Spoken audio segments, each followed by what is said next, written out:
mais uma aula de História. Aqui é a professora Cristiane e nós vamos agora dar início à atividade 1. E na atividade 1 nós vamos abordar o tema da pós-abolição. O que aconteceu com os ex-escravos? Quando eles foram libertos, hein?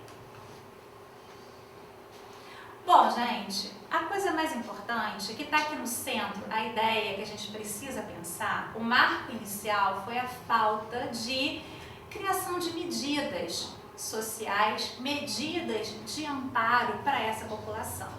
Ela foi simplesmente liberta e aí?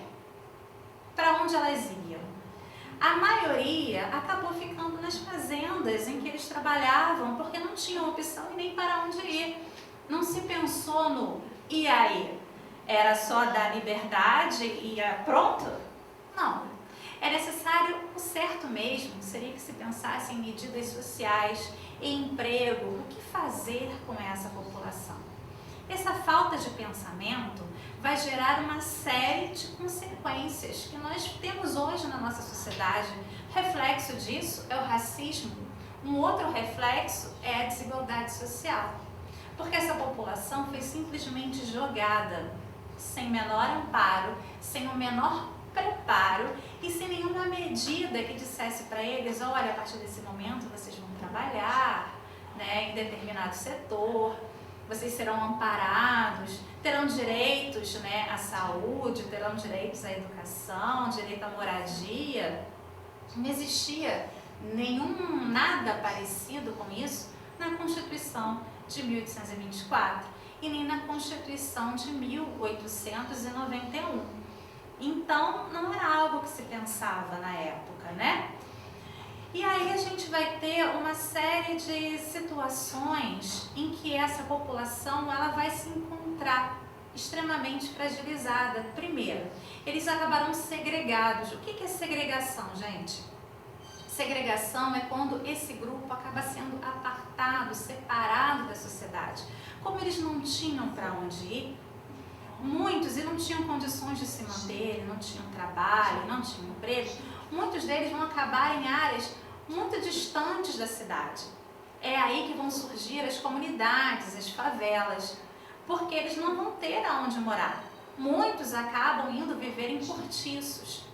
Outros, por sua vez, eles nem pensam nessa possibilidade e acabam ficando nas fazendas onde eles trabalhavam e continuavam trabalhando lá, mesmo sem salário, mesmo sem liberdade, preferiam, né? Porque não existiam essas medidas sociais de amparo a essa população.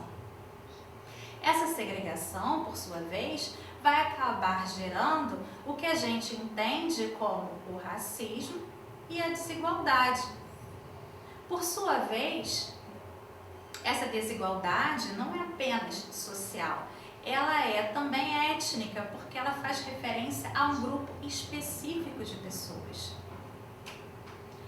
Os brancos, né, a elite, os políticos, né, grande parte dos pensadores da sociedade, no final do século XIX, vai encontrar uma solução que eles vão achar perfeita para resolver esse problema. Que seria o quê? A eugenia. O que é a eugenia?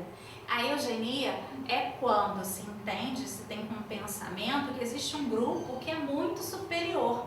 Ou seja, os brancos são superiores aos negros. E por isso, os negros eles devem ser paulativamente, assim, aos poucos, eliminados da sociedade. Mas como é que a gente iria eliminar? Pensaram esses pensadores da eugenia no Brasil. Será que eles iam fazer como Hitler fez? Colocar as pessoas em câmara de gás? Não. Olha para a imagem do lado, para essa pintura. Essa pintura, ela é a síntese do pensamento eugenista daquela época, que fazia a ideia de embranquecimento da população brasileira. A eugenia no Brasil era sinônimo de embranquecimento. A gente tem aqui uma senhora, que é a primeira geração dessa família, é uma mulher negra. E ela está com as mãos para os céus aí agradecendo, porque a filha já não é tão negra. E aí ela casou com um imigrante europeu e seu neto nasceu branco. Então essa era a ideia que vigorava na sociedade brasileira e até hoje a gente tem reflexos sobre isso, né? Era a solução que a elite encontrou para resolver o problema, era embranquecer essa sociedade, que era em grande parte, mais de 50% da população brasileira era composta de pessoas negras. Então essa desigualdade, esse pensamento de eugenia vai trazer aqui, fortalecer a ideia do racismo.